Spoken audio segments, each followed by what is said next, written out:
Ya murakoze nge nitwa Paul Ndahigwa, nashaka ko tuganira gake ku bijyanye n'ino porogaramu iriho ubu ngubu, ariyo porogaramu kuzana impunzi muri Amerika, porogaramu yo gutera nkunga, ya no kuvuga bayita ngo ni refugee sponsorship, cyangwa yateganyijwe na guverinoma y'iki gihugu cya Amerika. Nashaka ko tubyumva neza kuko abantu bafite imyumvire itandukanye kuri ibi ngibi. Nashaka ko tubisobanura kugira ngo buri muntu wese ashobore kubisobanukirwa neza, kuko ni ibintu bishobora gufasha abantu benshi cyane. Sindi buvuge amagambo yanjye, ndashaka mvuga amagambo y'itegeko uko ryashizweho n'itangazo rya Biden, perezida w'iki gihugu, n'igikenewe cyose, ariko turareba na video kugira ngo turebe uko iryo tegeko ryatangiye n'igihe barishizeho n'uburyo bigomba gukurikizwa kugira ngo abantu bashobore kuzana abantu babo. Sawa rero, nashaka mutega amatwi neza kugira ngo mwumve, nanjye ndaza gusobanura uko bari bugende babivuga. Sawa, murakoze.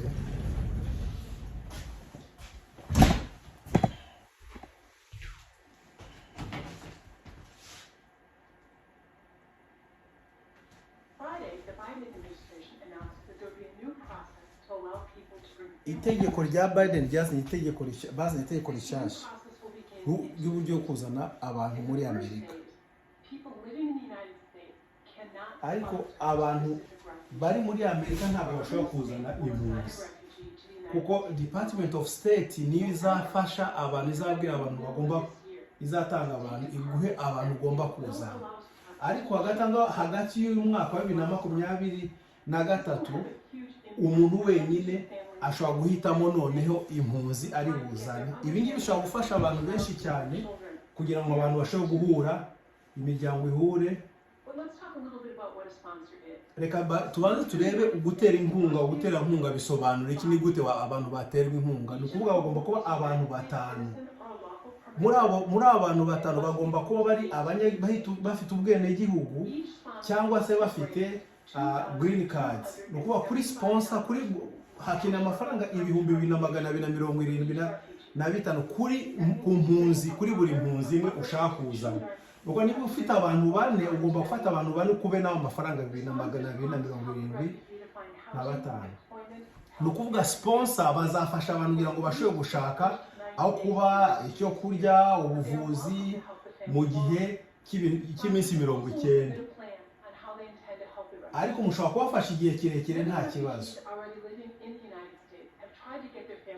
Ariko hakaba abantu bari muri Amerika bashaka kuzana bene wabo, bandi bagiye baaplika ibintu bya petition, cyangwa kuzana umugabo wawe, kuzana abana bawe, kuzana umuryango wawe. Abo ngabo bafite amahirwe cyane, kuko hagati y'ukwezi y'umwaka wa 2023 bazashobora kuzana imiryango yabo, abagabo, abagore, kugira ngo baze bahure nabo.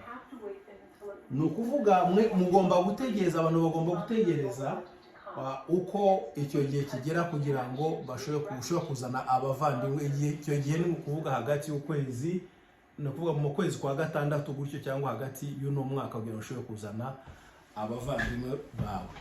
Nashaka rero tubyumve, reka mbisubiremo gato kugira ngo ushobore kubyumva neza hanga uko bimeze. Hano uko babisobanuye ahangaha, baravuze ngo iryo tegeko ryashizwe hari kwa gatanu iryo tegeko ryashizweho, hari tariki 19 z'ukwezi kwa mbere, niho bashize iryo tegeko ryo kugira ngo umuntu ashobore gutera inkunga impunzi kugira ngo baze. Ariko nkuko bamaze kubisobanura ahangaha, baravuze ngo uhereye ubu ngubu ukageza mu kwezi kwa gatandatu, ari hagati y'umwaka wa 2023, ni ukuvuga aho ngaho ushobora kuba umuterankunga, ariko ntabwo wazana umuntu ushaka. Aho ngaho ugomba kuzana umuntu wahawe na Department of State. Ni ukuvuga ugomba gusaba kuba umuterankunga, mukaba muri groupe y'abantu batanu.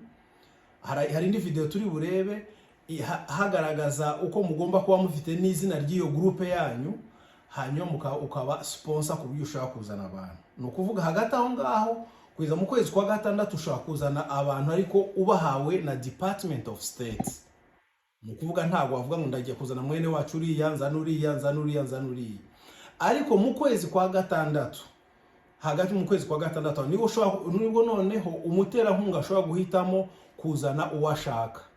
Ikindi bongeye kuvuga ahangaha, abakoze formula ya I-730 cyangwa 130 byo kuzana umugabo wawe, umugore wawe, abana bawe, aho ngaho bazaba bafite amahirwe cyane kugira ngo bashobore kwihutisha dosiye, bashobore kuzana abantu babo vuba vuba, kuko bazaba bari muri process bazaba bari muri process yo kugira ngo baze muri Amerika.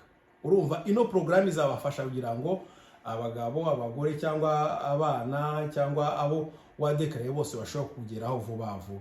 Ngira ngo ngo turabyumvise uko bigomba kuba bimeze.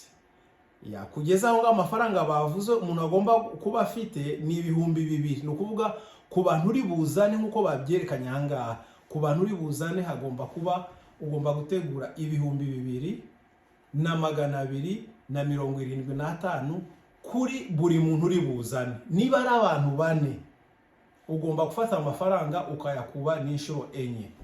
Ni ukuvuga 2,275 ukubena n'abo bantu 4 kugira ngo umenye ko ufite ubushobozi bwo kuzana abo bantu. Iryo ni itegeko.